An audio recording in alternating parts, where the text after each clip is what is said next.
Well,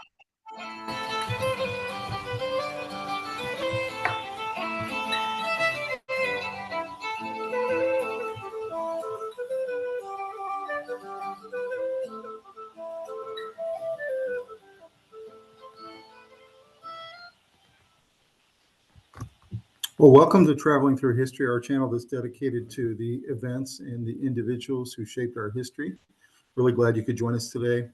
In previous videos, we did George Washington and John Adams, our first two presidents. Today, we'll be talking about our third president, Thomas Jefferson, who is actually my favorite founding father for many reasons, and we'll get into all of those here in the video.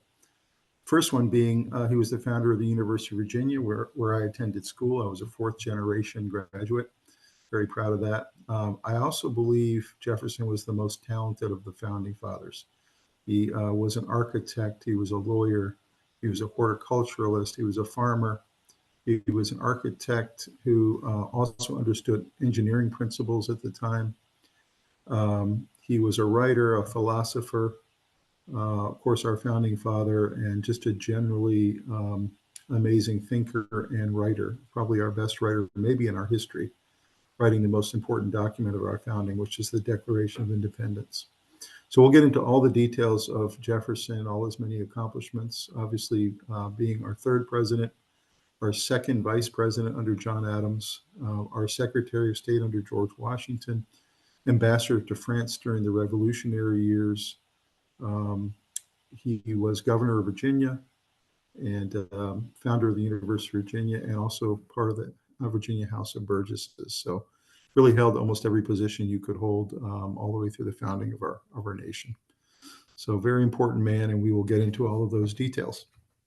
The music you heard leading into the program was actually a violin piece that Jefferson loved to play himself. He was a concert violinist, and on numerous occasions played for the governor of Virginia early in his years, and he also played for the other founders in the halls in the Philadelphia Congressional Congress, first and second. He would often play his violin also at parties and other social events. So a little known fact about him that a lot of people didn't know is he was an expert violinist. So in this video, we're going to be going over a short bio of his early years, his entry into politics, some of the other interesting facts about his background, and then we're going to be doing two short videos. One, a brief background bio that sums up his political career, and then we'll chat about the facts after that. And then we're going to do a short video on the Louisiana Purchase, which most individuals believe was his biggest accomplishment as president. Doubled the size of the country, was controversial whether it was even constitutional to do, but was a huge win for himself and for the country, and really expanded our country in huge ways. So those are the two videos we'll be talking about through the program. Then, of course, we'll be finishing the program with my favorite segment, the 25 little known facts about Jefferson. And I really enjoy this segment. Hopefully you'll learn some things that you didn't know, and it'll make you want to dig more into his history and past and some of the things that he accomplished that maybe most people don't know about. So a little bit about Jefferson's early life. He was born in 1743 on April 13th at his father's Shadwell plantation in central Virginia. Shadwell was a large plantation with 500 acres. It was right along the Rivanna River in Virginia in the Piedmont region of the state. He was right at the foothills of the Blue Ridge Mountains, and spent his entire life loving the mountains, loving the Blue Ridge, painting them, surveying them, and it was a huge part of his life and his soul, the mountainous region of Virginia. His father was a successful planter and surveyor, so he made his living two different ways. His mother was Jane Randolph and was a member of one of the foremost families of Virginia, the Randolph family. When he was 14, his father died. It was a very tragic situation. He died when his dad, when he was still very young, and he inherited at 14 years old the 500 acres, Shadwell, and some of the other surrounding properties. Really not fully old enough yet to appreciate what he inherited, but he did have some good advisors at the time, and his mother also guided him. So one of the places he loved to play as a little boy on the properties was a beautiful hill, which he later built his famous home Monticello on that beautiful hill. He used to go play as a child. He called it Monticello because Monticello means little mountain in Italian. Italian was one of the languages that Jefferson had learned as a schoolboy. He actually was fluent in 6 different languages, Italian being one of them. So in 1768, he contracted for the clearing of the acreage on top of Monticello to make room for his future home that he was going to have for the rest of his life. He also continued to make additions and improve Shadwell itself as well. So he maintained 2 estates for quite a long time while Monticello was being built. He also met a young Martha, who became his wife, Martha Jefferson. They ended up having 6 children in 10 years. He loved her very much. She loved him very much. It was a true love story in the South. Unfortunately, only 2 of his children survived to adulthood, which was always a tragedy in his life. Some of the children that he lost under 3 years old, but that was fairly common back then, unfortunately. Also, Martha died only 10 years into their marriage at 33 years old. She was a very young woman. She died of an unknown illness. And so one of the promises she asked him on her deathbed, was to not get remarried. And that was a pledge and promise that he fulfilled, even though he was a very young man in his 30s as well. And so had to fulfill that promise by his honor. But then, of course, that didn't mean that he wouldn't have relationships with others. And we'll talk about some of those a little bit later. Along with the land that Jefferson inherited from his father, he also inherited slaves, which was very common in the South back then for plantation owners. At the height of his slavery owning days, he owned up to 200 slaves.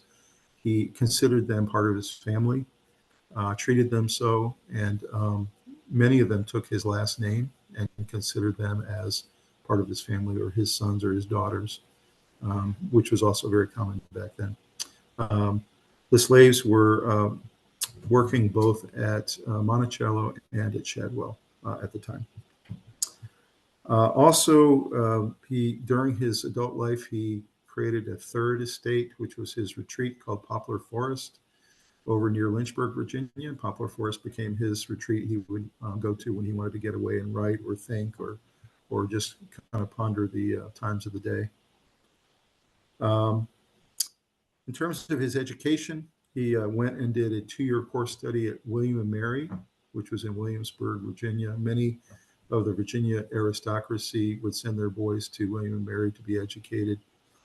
He graduated first in his class from William and Mary. He was a very good student. He was a voracious reader and would get into lively debates with his professors. After he left William and Mary, he went into the study of law, and several years later actually entered the Virginia bar as a lawyer, practiced law for a number of years, and then was elected to the Virginia House of Burgesses. So that was his first entry into politics from the bench. His political work got him broad acclaim. He rose very quickly within the ranks, and he was starting to get known outside of Virginia for a lot of his writings of the time. He was doing some very controversial writings, even pre-revolution, around individual rights, individual liberty, the fact that the colonies should be able to govern themselves. It was really a precursor to what we saw in the Declaration of Independence. He was already doing that kind of thinking around we should be allowed to govern ourselves and have our own destiny as a country. So in 1774, he joined the First Continental Congress, where there was revolution talk already happening. The Boston Massacre and the Boston Tea Party was occurring at that time, Lexington and Concord, and then, of course, all the way into the First Continental Congress, where he was tapped to write the Declaration of Independence by John Adams. And they discovered very early he was the best writer of the Founding Fathers, and so he was the natural one to write the document. He pored over that document for 17 days. Many of it were nights that he stayed up late by candlelight with John Adams and Benjamin Franklin. The three of them would lock themselves in a room.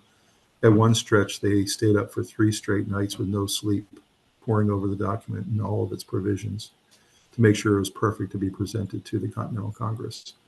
When it was finally presented, the Declaration of Independence, after 17 days, it was presented to the Congress.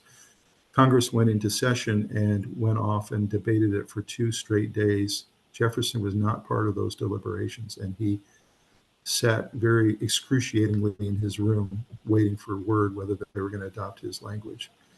When they came back, he found that they did want a number of major revisions to the document, and we'll get into some of those a little bit later. But he was a little perturbed that they didn't accept his document the way he had written it.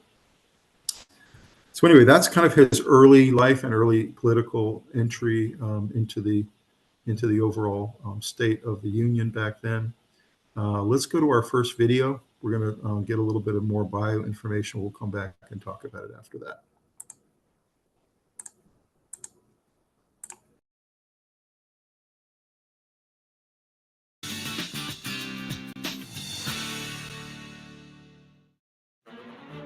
Thomas Jefferson might be the most important person of the American Revolution. He was the author of the Declaration of Independence. He was the first diplomat abroad. He is the first Secretary of State, the second Vice President, and the third U.S. President. Thomas Jefferson was born on April 13, 1743, on his father's prosperous Virginia plantation. He had an outstanding education. He started at the College of William and Mary in the state of Virginia, and then later studied law under George Wythe. Jefferson practiced law in Virginia from 1767 to 1775. During this time, he met and married Martha Skelton, a 23-year-old widow. The couple had 6 children. He also had a 3.5 decades long relationship with his wife's half-sister, Sally Hemings, who was also his slave. He had several children with her, and the only slaves Jefferson freed upon his death were the children he had with Sally Hemings. In 1774, he drafted an extraordinarily important document, the Summary Rights of British America, that justified the right of Americans to be self-governing. As a delegate to the Second Continental Congress, Jefferson was selected to write the first draft of the Declaration of Independence, which he finished in June 1776. John Adams chose Jefferson to write the Declaration of Independence because he was such a fan of Jefferson's literary style. And Jefferson, who was only 33 years old at the time, managed to write it in 17 days. The United States was the first country to declare its independence from a colonizing power in the modern age. And this document became a model for declarations of independence all over the world for 2 centuries. During the Revolutionary War, Jefferson returned to Virginia, where he was elected to the Virginia House of Burgesses and served 2 terms as governor. While serving in the state legislature, Jefferson wrote the Statute of Virginia for Religious Freedom. This became the basis for the drafting of the First Amendment. Thomas Jefferson then succeeded Benjamin Franklin as minister to France before becoming President George Washington's Secretary of State in 1789. Thomas Jefferson had a bit of a bumpy ride as Secretary of State and ultimately resigned in 1793 because he had major political and ideological conflicts with the Secretary of the Treasury, Alexander Hamilton. In 1800, Thomas Jefferson was elected 3rd President of the United States after the House of Representatives broke an electoral tie with Aaron Burr. The election of 1800 was such a contested election that could have ended in civil war, but it did not. It was resolved through democratic means, and the American experiment survived. This was the first peaceful transfer of power between opposing parties in Western history. During his presidency, he cut the nation's debt in half, protected U.S. interests abroad by sending the U.S. Navy to deal with the Barbary pirates, and doubled the size of the United States with the Louisiana Purchase from France in 1803. They commissioned Meriwether Lewis and William Clark to go and explore that territory. And the expedition of Lewis and Clark remains one of the great exploring sagas of all of American history. After Jefferson's second term, after he left office, He became very involved in founding the University of Virginia, the first secular university in the United States. He designed the campus and he became its first rector or provost. Jefferson died on July 4th, 1826, the 50th anniversary of the Declaration of Independence, and the same day John Adams died. Jefferson wanted to be remembered for three things. He ordered them carved on his tombstone: author of the Declaration of Independence and of the Statute of Virginia for Religious Freedom, and father of the University of Virginia.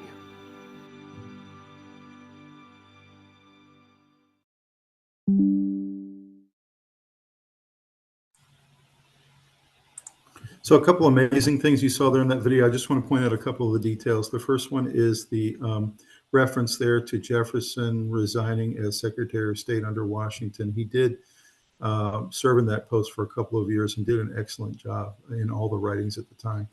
He did end up resigning towards the end of Washington's term because of the differences he had with Alexander Hamilton. He didn't think that they were amenable, and he didn't think that they could be worked through at the time. Of course, Hamilton was a fierce Federalist and had written much of the Federalist Papers along with Madison, and had espoused that we needed a much stronger federal government, centralized government. Jefferson and states' rightsers and most Southern politicians completely vehemently disagreed with that and felt like a strong federal government would lead us towards tyranny and lead us towards a system much like the English system they had tried to break away from in the Revolution. They were really terrified of a strong central government, and it was based on experience. So that dichotomy of disagreement politically at the time between these what had been friends and revolutionaries together really pervade through all the elections at the time, 1796, 2000, 2004, and beyond. And really, in some ways, that states' rights versus Federalist view is even alive in today's politics. We see a lot of that in the current parties that we have today. So you'll hear a lot more about that. But if you see the current Broadway show Hamilton, it also does a pretty good job of showing the differences between Hamilton's view and Jefferson's view, and how really they were opposite side of the coin in terms of the way the United States was forming and what we wanted to be when we grew up. So that was one interesting aspect there. Another thing you saw there at the end, the University of Virginia, we'll talk some more about his founding of that and how important it was to him, how he wanted that on his gravestone. That was his pet project in his later years. But you heard her mention it was the first secular college, and that was very important to him, that it was a place of learning, a place of leadership, and it was a place that didn't espouse any particular religion, and that everybody was welcome. And you can see in the background behind me the beautiful rotunda, which is the main building there at the university, along with his statue. So that was in his eyes, his crowning achievement. So the next video we're going to look at here, and we'll talk some more about on the other side, is the video regarding the Louisiana Purchase, which many believe was his greatest accomplishment as president.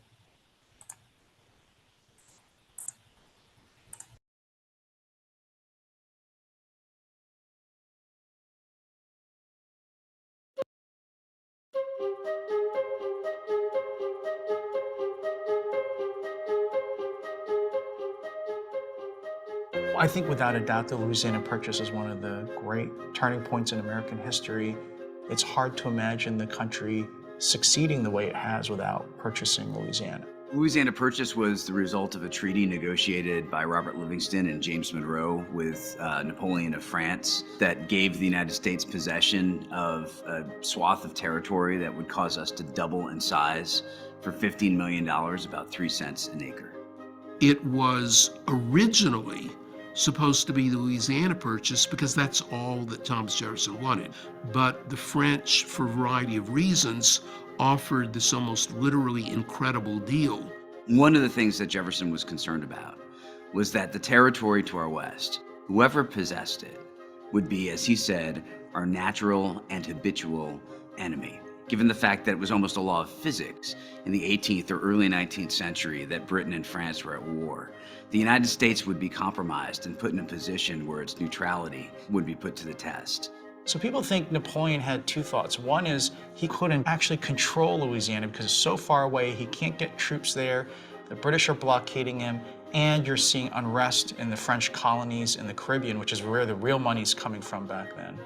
And then second, he needed money. He needed money to continue to fight the British, to keep control in Europe. People think he was basically selling us what to him was almost a worthless asset. The Louisiana Purchase completely transformed the United States as we knew it. And what Jefferson argued is that a treaty this monumental should require much more than simply one president and 2/3 of the Senate, particularly if the Senate divides somewhat on regional grounds. It raises all sorts of fascinating constitutional issues as well as political issues.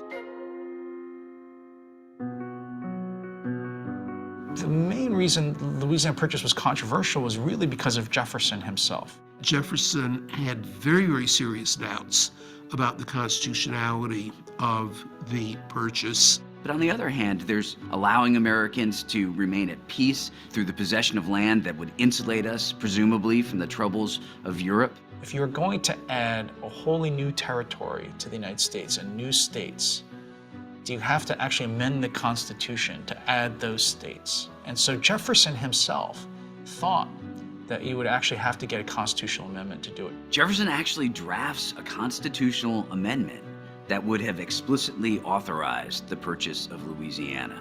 But when he floated this by his two most trusted advisors, James Madison and Albert Gallatin, they urged him not to try to send this out to the states.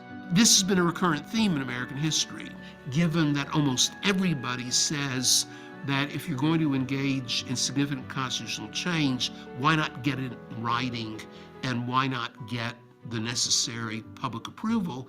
And the quick and dirty answer is that it's just too difficult.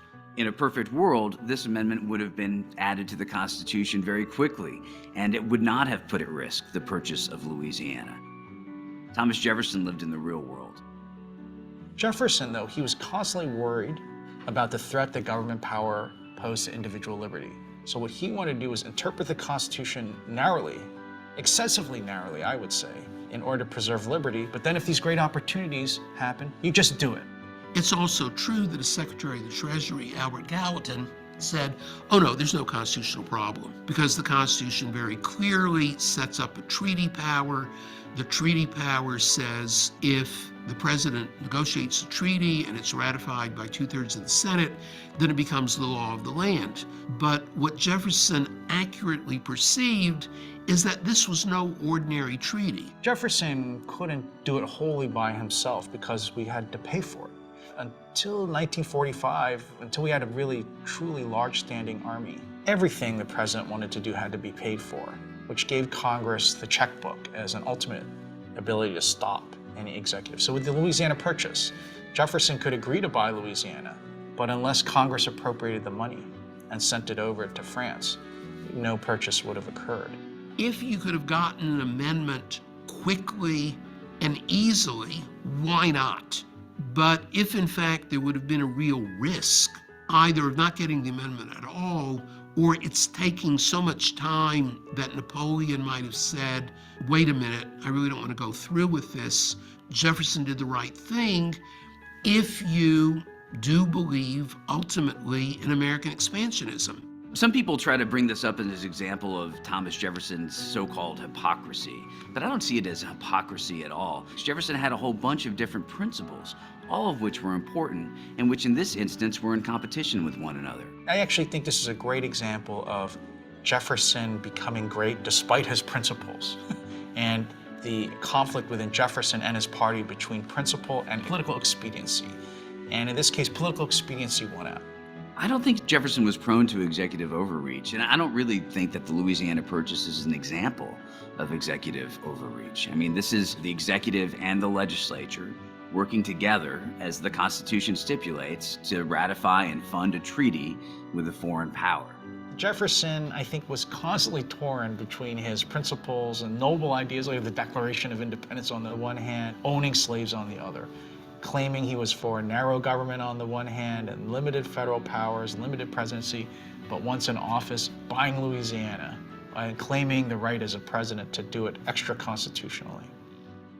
In his 1810 letter, he says that where the great interests of the country are at stake, when there's an emergency, then we want a president who is willing to act.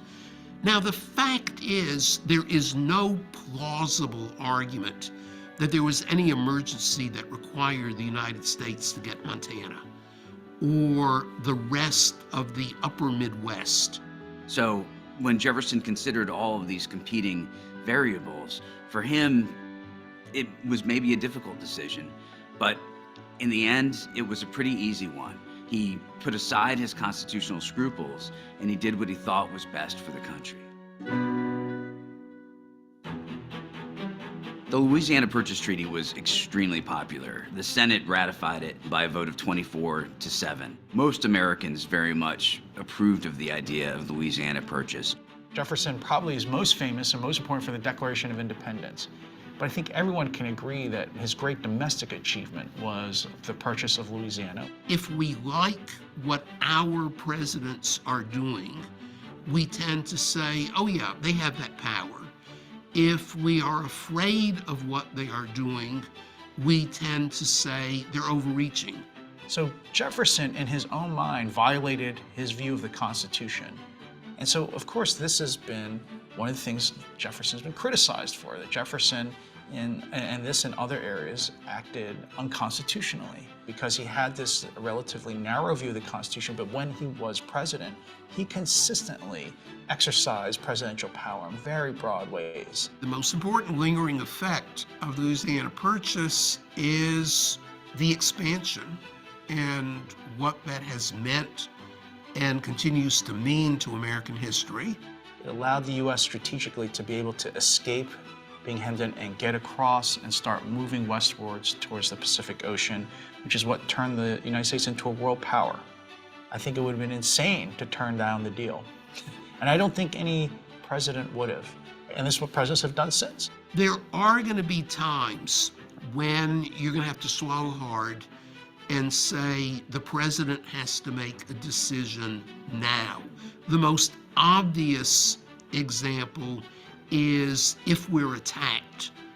But what I would say is that presidents have a proclivity to overestimate the presence of emergency. In a perfect world, a constitutional amendment would have set a very different and a much better precedent. That when you want to do something that is not explicitly authorized by the Constitution, the only right way to do it is by amending the Constitution. I actually think Jefferson was wrong on his reading of the Constitution. I don't think Louisiana Purchase required a constitutional amendment. He thought it did because he wanted to keep the Constitution narrow. In terms of the political leadership, I think this was probably Thomas Jefferson's greatest achievement.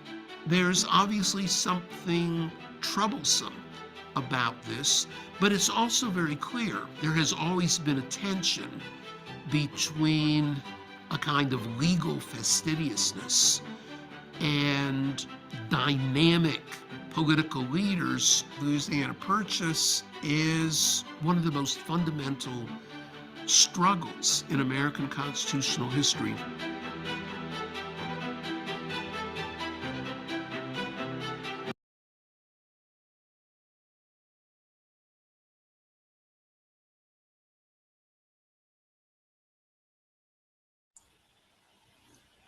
All right, so interesting video there about the Louisiana Purchase. As you can see, Jefferson was wrestling with, probably for the first time in our history, the real consequences of having a constitution, the president having to live by that constitution, the consistent questions we get over what's constitutional, what's not constitutional, versus executive power. We have our checks and balances for a reason. And Jefferson really wrestled with that, and he took it seriously. He really believes strongly in the Constitution and its limits. In this case, I agree with several of the scholars in the video that I don't believe this was unconstitutional, what he did. I believe he is the chief executive and the chief of the federal government. He has the right to purchase land on behalf of the federal government. He did do the right thing later and go get the deal ratified by the Senate.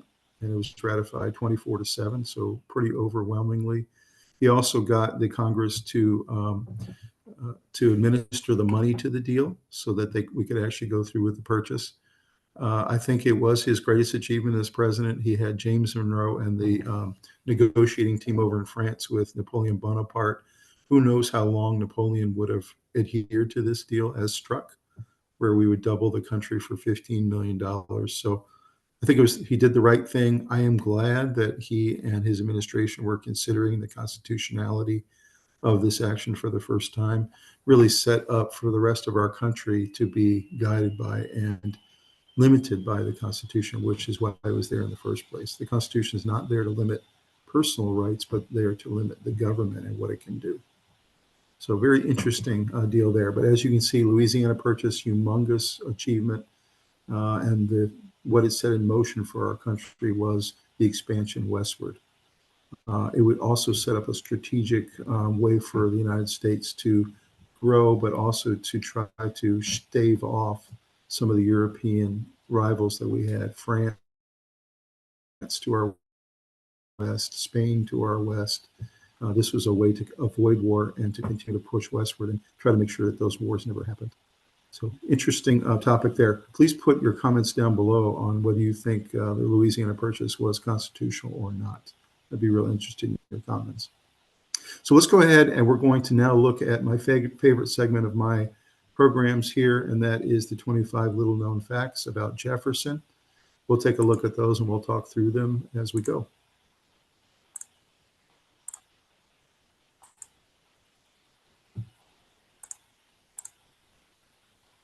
So the number one little known fact about Jefferson, he was addicted to learning. So while he attended the College of William and Mary, he graduated in 1762, he was said to have studied for 15 hours daily on top of his violin practice. And as we mentioned earlier, he was a great violinist, but 15 hours a day of study. He was known very highly as one of the top students at William and Mary at the time, and he would have lively debates every day with his professors.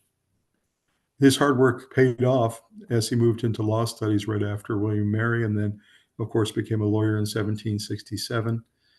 And then just 2 years later, after practicing law, he became a member of the House of Burgesses in Virginia. And then, of course, Jefferson, being a student of philosophy and of world languages, he could actually speak 4 languages himself: English, Italian, French, and Latin. And he could read in 2 additional languages, Greek and Spanish. So really a pretty amazing academic career that he had built there. Number 2, his greatest work was a study in contradiction. So, of course, the greatest work that he had was the Declaration of Independence. Everyone agrees. And that Declaration of Independence had a couple of ideas in it that had never been thought of in human history before, and that is all men are created equal and that their right to liberty is inherent at their birth. And of course, we all agree with that now, but imagine what a radical idea that was at the time, where most societies throughout human history had been class systems where you have the haves and the have-nots. And he was proposing a system that was different, which was very radical. Of course, the contradiction here was that Jefferson also owned a plantation in Virginia, Monticello, and then, of course, his father's plantation at Shadwell, where they owned up to 200 slaves. And so the contradiction was pretty obvious that having slavery, but then also proposing a system of everyone being equal was something that he was battling within himself his entire life. He even wrote a book called The Notes on the State of Virginia, in which he believed that the practice of slavery was unjust and that he trembled at the idea of God exacting his vengeance on anybody who perpetuated it. So you can imagine he was kind of self-loathing when it came to slavery. He really believed it was morally repugnant. He believed that it should end one day and that the slave trade itself should be ended in general. He also, though, agreed with John Adams that at this time in history was not the right time to do it because you would lose the southern states and you wouldn't have a united union. So they wanted to preserve the peace. But again, he had this contradiction his entire life about slavery, both participating in it, but also abhorring it. Number three, he didn't like to be rewritten or edited. We mentioned the 17 days that Jefferson took in the Second Continental Congress drafting the greatest document ever, the Declaration of Independence. After the 17 days, delivered it to Congress, and they went into a 2-day deliberation. After they broke session, he was quite annoyed to find out that they were calling for quite extensive changes and revisions to his original document and had to be completely rewritten in some areas. He didn't want, especially the passage that he put in about criticizing and eliminating the slave trade over time, to be omitted, along with some of the harsh words against British rule. So there were a couple of clauses there that the Congress wanted to be taken out, mainly to pacify the South and the southern states. So he didn't wasn't real appreciative of that and was relatively annoyed, but Benjamin Franklin was able to soothe his irritation so they could push the document through, and it finally did get adopted by all states on July 4th, 1776, which, of course, we consider the birth of our country.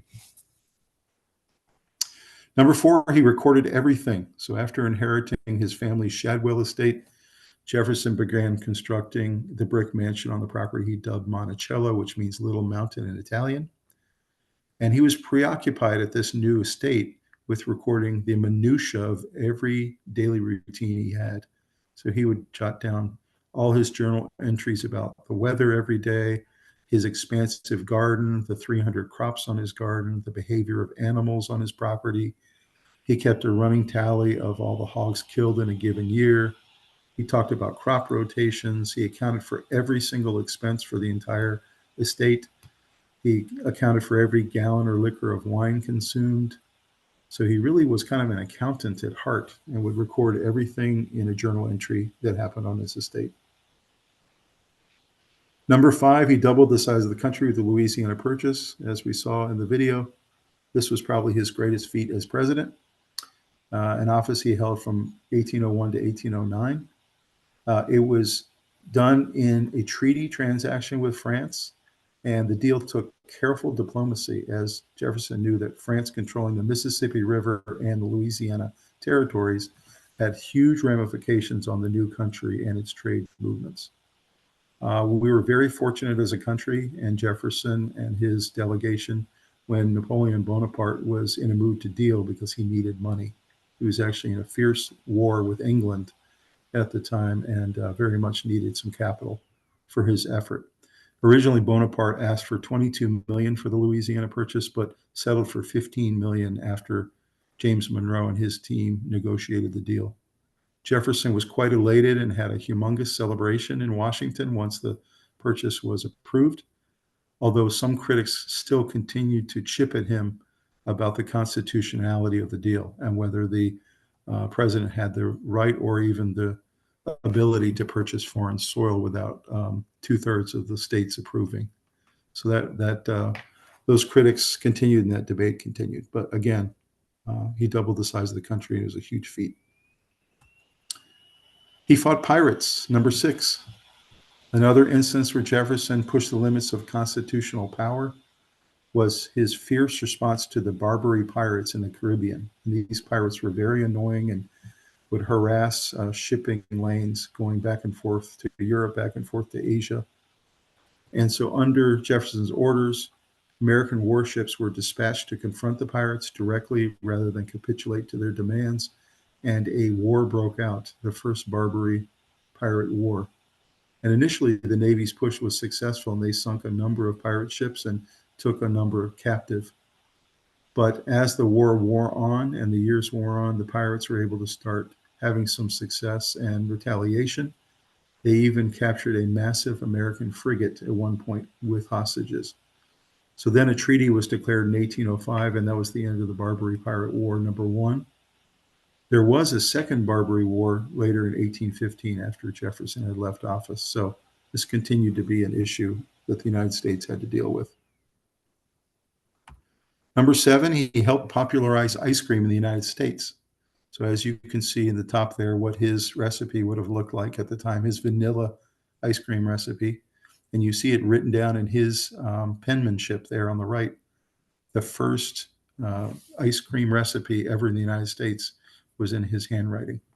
He had spent time in France in the 1700s as a diplomat, and that's where he was introduced to this new dessert delicacy called ice cream. He had never heard of it, but when he was in Paris, was able to try it and really fell in love with it, and started, when he came back to the United States, started bringing equipment and recipes and other ways to make the ice cream through special molds and tools, and started introducing it to the people in Washington, D.C., and letting them try it for the first time. And it became so popular that he was starting to serve it at every meal at the White House. Since there was no refrigeration at the time, these confections were kept in ice houses and brought out to the amusement of his guests at the White House at each meal.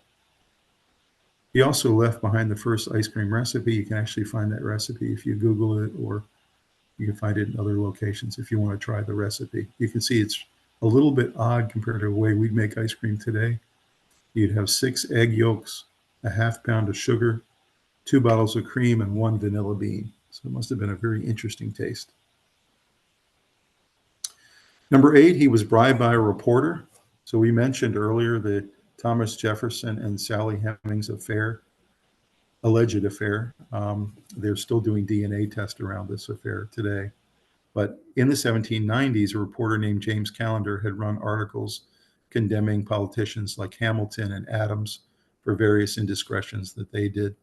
In 1801, with Jefferson in power as president, he turned his fire to Jefferson, and he started alleging that he was having an affair with one of his slaves, Sally Hemings. Of course, Jefferson was a bachelor after the age of 39 because his wife Martha had passed away. And Callender went to Jefferson to the White House and actually demanded of him $200 and a job as postmaster, and he would keep his silence about the affair. Disgusted, Jefferson handed him $50 and asked him to go away and leave him alone. And some year later, Callender eventually broke the news in the press about Hemings and Jefferson being involved, and that relationship had allegedly resulted in several children. So it was a huge scandal in Washington that this reporter broke, and he had tried to bribe or extort Jefferson. At the time, Jefferson's supporters ignored the story, claimed it was false, and tried to tamp it down. But of course, the affair was already out in the open at that point. So Callender was never in a position to gather any more evidence about it, and he actually died 2 years later in a drowning in the James River in Virginia. Number 9, he had a pet mockingbird. Jefferson had taken a liking to the mockingbird breed. He loved how they sang, and he brought these mockingbirds to the White House. He was particularly affectionate towards one mockingbird named Dick, who was his main pet. He would let the bird roam around the office, roam around his desk, and perch on his shoulder at times. And when Jefferson would play his violin in the White House, Dick would accompany the violin with his vocals. So it must have been an interesting sound. Number 10, he was one of America's greatest early inventors. Not one to sit idle, Jefferson used his available free time. I can't imagine he would have any free time, but I guess he did, to invent new machines and processes at his Monticello farm. He was anxious to find new ways to till soil more efficiently, so he and his son-in-law, Thomas Randolph, conceived of a plow that could navigate the hills more effectively. And that plow design actually took off, and for some 30 years afterwards in Virginia became the standard plow that Virginia farmers used. He also tinkered around with the ways of improving the dumbwaiter, the elevator that is used to deliver food and other goods from one floor to another. Typically, the servants' quarters were down below, and they would push the food up through the dumbwaiter to the dining room area. If you go to Monticello today, you can actually see the dumbwaiter still in operation. Pretty fascinating to see how he had designed it. Jefferson also invented the swivel chair for the office, the duplicating polygraph, which you see there in the middle. If you wanted to write something and also make a second copy of it, you could use the duplicating polygraph to do so. Pretty cool little invention there. He invented the tape loom. He invented the bookbinding machine and other home and office improvements. So really incredible what a great inventor he was. I can't imagine how many patents he would have today. Number 11, his wife had a connection to his alleged mistress. So he was married for just 10 years to Martha, who died in 1782 at the age of 33 of unknown causes. Curiously, Jefferson's involvement with his slave Sally Hemings was part of Martha's convoluted family tree that we know now. So Martha's father, John Wales, had an affair with Sally's mother, Elizabeth Hemings, meaning most historians think Sally and Martha were actually half sisters, which is just a bizarre twist of fate. Number 12, he's credited with creating a catchphrase. So he was said to have run into a common man on horseback near his Monticello estate, who then ended up engaging him in a lengthy complaint of everything wrong in Washington. And the man had no idea he was speaking to the President of the United States until Jefferson introduced himself. After that, the man was deeply embarrassed and quickly spouted, "My name is Haynes," and galloped away. And so then Jefferson's credited with originating the catchphrase in the 1800s, with people saying, "My name is Haynes," every time they wanted to feign embarrassment or were forced to leave abruptly. So that was a famous catchphrase back then Jefferson was part of. 13, he was served with a subpoena. So Thomas Jefferson resisted attempts to compel him to testify in the court in Richmond. The matter occurred in 1807 when he was still president. James Wilkinson insisted he had sent Jefferson a letter informing him of Aaron Burr's plot to invade Mexico, which was a big scandal at the time.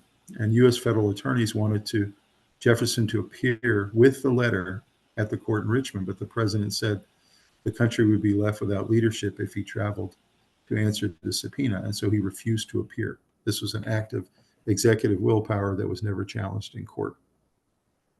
I'd be interested to see if he could get away with that today, not answering to a subpoena. 14, he had a secret retreat. We mentioned briefly this earlier, but not only did he have Shadwell, his dad's home, and Monticello, but he had a third home, which was called Poplar Forest, and it's located near Lynchburg, Virginia. You can actually still visit it today. He designed it as an octagonal home with 8 sides. He had it built to exacting detail. It took many years to build so that it was perfectly the way he wanted it to.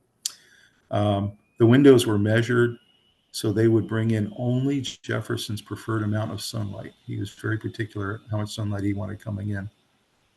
And the home was ready when he left office in 1809 for him to visit. It was always his retreat when he wanted to go think or write. 15, he was a shabby dresser for the time. So after taking office, Jefferson offended some in Washington and believed the president should be impeccably dressed and polished social host. And if anybody knew Jefferson, he was definitely not that. He was not a very social person, didn't like big gatherings, and did not like to dress up much. So at the time, the people of his stature would use a horse and carriage. He preferred to ride the horse himself, dressed in plain and comfortable clothing, wore the boots that you see there in the picture. Those are the boots he wore almost daily. He was so casual that he often would even wear slippers to official meetings. He'd bring his cabinet together and wear slippers to the meeting, to everybody's horror. So really a casual dresser. The only 2 events that he considered official events at the White House were 4th of July and New Year's Day. Number 16, he was an early wine connoisseur. So centuries before wine appreciation became a national pastime, Jefferson was busy accumulating an eclectic wine cellar. His love for the drink coincided with his trip to France, where he was introduced to the various tastes and textures of wines at the time. He always had a stock collection in Monticello, and he grew his own grapes for winemaking on Monticello's estate. And as you can see there, an interesting wine fact, he helped to stock the wine cellars of the first 5 U.S. presidents. And he was quite partial to his 2 favorite flavors, Bordeaux and Madeira. And you might, if you had seen the John Adams episode I did, John Adams' favorite drink was also Madeira. So I'm sure they had quite a few while they were writing the Declaration of Independence together. Number 17, he shocked people by eating a tomato. So that doesn't seem like that would be very shocking, but actually back in his time, tomatoes were not typically eaten. They were not considered edible. He did have tomatoes as one of his 300 different vegetations and plants that he had on the property. And he had heard in different societies overseas that they did eat tomatoes. So he started eating them. And one time in 1800, before he assumed the presidency, he reportedly appalled his guests and onlookers at Monticello when he consumed an entire tomato in front of everybody at his dinner party. So this was quite shocking at the time. Of course, today, tomatoes are a big part of our diet. Number 18, he had a fear of public speaking. So without today's methods of addressing the public, radio, television, Twitter, email, etc., back then he was able to get away with not having to speak much. As we've talked about in this revolution, if Washington and Adams and Alexander Hamilton and all of the founding fathers, if they were the voice of the revolution, then Thomas Jefferson was the pen of the revolution. He was all about the written word. So he had a real phobia of speaking in public and only gave 2 public speeches his entire presidency. One was his first inaugural address, and the second was his second inaugural address, the only time he actually spoke in public. One witness at his first inaugural address in 1801 described Jefferson's speech as being so low a tone that few heard it at all. So it's very interesting. He might have been saying some really important things that day, but not many people heard it. He did have a very high and squeaky voice, apparently very annoying to listen to. So I can see why he had a phobia of speaking in public. Number 19, he harvested opium. So at Monticello's sprawling vegetable and plant gardens, Jefferson grew 300 different kinds of crops, flowers, and other sprouts. And among them was Papaver somniferum, which of course is the more popular version of opium or poppy seeds that we know today. This was very common in Jefferson's time. This was grown all over the Americas. It was grown in South America, even in Europe and in Asia. Many people would smoke the opium in their pipes, and it became a very popular crop all across the Americas. The estate of Monticello was actually forced to pull up all the remaining opium crop that they had on the property in 1991 under political pressure. Very interesting that opium was so big back then. Number 20, Abraham Lincoln was not a fan of Thomas Jefferson. They were not contemporaries. Abraham Lincoln sometimes seethed with animosity towards Jefferson. William Henry Herndon, who was Lincoln's one-time law partner in Illinois, wrote that Lincoln hated Jefferson, both for his moral shortcomings and his states' rights positions. Lincoln also recognized the potency of the Declaration in those words and cited it as proof of equality among the population. And he said, "All honor to Jefferson for making a document as the stumbling block for anyone arguing in favor of government tyranny." So he was able to give Jefferson credit for what he had done, but was not a fan of his politics. 21, he sold his books to the Library of Congress. So Jefferson, the voracious reader, collected books and read books his entire life, as many of the founders did. He was dismayed when the War of 1812, even though he was out of office, the British forces came through the Capitol and burned the Capitol to the ground, the White House, the Library of Congress, and everything, and reduced the Library of Congress's 3,000-volume library to ashes.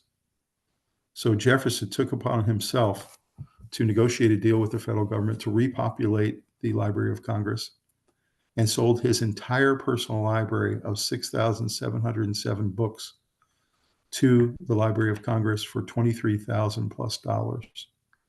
The sale was finalized in 1815, 3 years later, and then the books were sent to Washington, D.C. from Virginia by horse-drawn carriage. So you can imagine what that scene was like. You see a picture there at the top left of the Jefferson Room at the Library of Congress, which houses many of the books that he sent that day. And then on the right, you have the library at the Rotunda at the University of Virginia. So libraries were a big part of his life and a big part of his legacy. 22, he was always in debt. status, salary, and opportunities should all collude to make sure presidents post-presidency were in really solid financial shape in their retirement. However, Jefferson was an exception to most of the founders. He inherited his father's estate, which was plagued by debt most of his life. He often spent beyond his means. He would expand his property, make additions and renovations, and he would have little regard for what the cost was involved, and he would just do it. His father-in-law, John Wales, carried debt, and when he died, Thomas Jefferson inherited that debt, unfortunately. So there's a bunch of different combination factors there that made him be in debt when he died, and he was owing $107,000 at the time, which is about $2 million today. 23, his one-time nemesis died on the same day. We mentioned this a little bit earlier. July 4th, 1826. He had finally made amends over the previous couple of years with John Adams. They had not spoken for 10 years after he defeated Adams for his second term and took over the presidency in 1800. They did make amends later in life, and they started writing letters back and forth and talking about political topics and becoming friends again. And so that was good to see.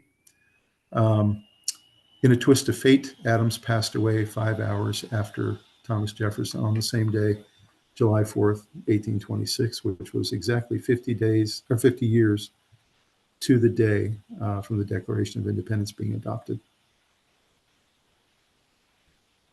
24, he wrote his own epitaph. So Jefferson was a detail-oriented person, and he did not want to leave his final resting place in the hands of others. He was very exacting on how he wanted to be remembered and the marking, how he wanted it to look. So he directed the marker to be made of inexpensive materials to dissuade vandals from bothering it or trying to raid it. However, following his death in 1826, there were people that came to his grave and chipped away at it for souvenirs. Unfortunately, it went into disrepair, and in 1882, Congress rectified that by creating a new monument and a new headstone for Jefferson, and engraving it the way that he had asked for, which was, "Here was buried Thomas Jefferson, author of the Declaration of the American Independence and of the Statute of Virginia for Religious Freedom, and the father of the University of Virginia." Very curious that he asked for those three accolades on his gravestone. Those were the things that were the most important to him, the most precious to him, and the accomplishments he felt the strongest about. And think about all the ones he could have put on his gravestone: president, vice president, secretary of state, ambassador to France, founding father, governor of Virginia, many different things he could have put on there. But instead, these are the three he was the most proud of. So a very interesting and humble way to do it. And 25, and precious to my heart, of course, he helped found the University of Virginia, the first secular college in the United States. He was a fierce advocate of education. He used his later years to propagate an institution of higher learning in Virginia, in his home state. He even began planning this university while he was president still. He hadn't left his second term yet. And as president, he would start writing to the Virginia House of Delegates that a college needs to be formed in Virginia that was not just a house, but was a academical village in the heart of Virginia. And so in the preceding years after he left office, he arranged funding for the university, he contributed design ideas, helped shepherd the UVA towards its formal opening in March 1825. And known as the founding father of the school, he then served as the college's first headmaster or rector. That role, after Thomas Jefferson passed in 1826, was taken over by James Madison, which was a real honor to have him take over for his friend. You can see some beautiful views there of the University of Virginia. If you haven't visited, it's really a good visit you should do in Charlottesville to see this amazing campus, which is registered as one of the top preserved federal sites that will always be preserved as part of the original revolution.